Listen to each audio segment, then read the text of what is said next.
आमर अनुरोध सत्ते तांकर माननीय मुख्यमंत्री तांकर बहुमूल्य समय बाहर करके आसते आम बहुत खुशी एवं से को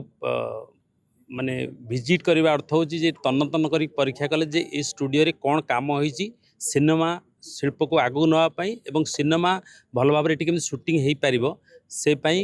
से दिग्दर्शन दबा को ये आसी एवं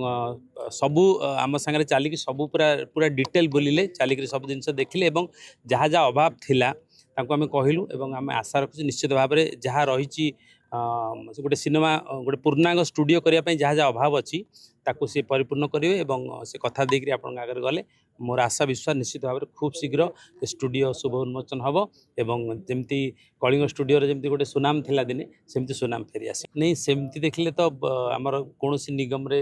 पोस्टिंग है नहीं कौन अध्यक्ष पद क्या मिले हाँ तो हम हबनी कहीं हम नहीं हबनी कहीं हम किंतु कहते जे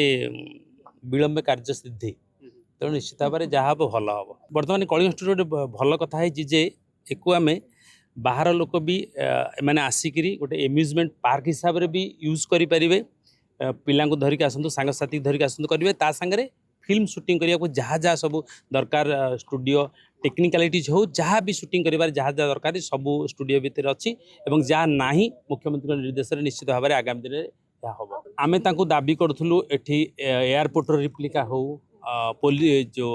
स्टेशन हो रेलवे स्टेशन जोटा बड़ बड़ बजेट्र कथा एवं ट्रेन गाड़ी गोटे थुआ जाऊ आम शूटिंग करूँ तेणु से गुड़ा हो से सब किसी कार्य आम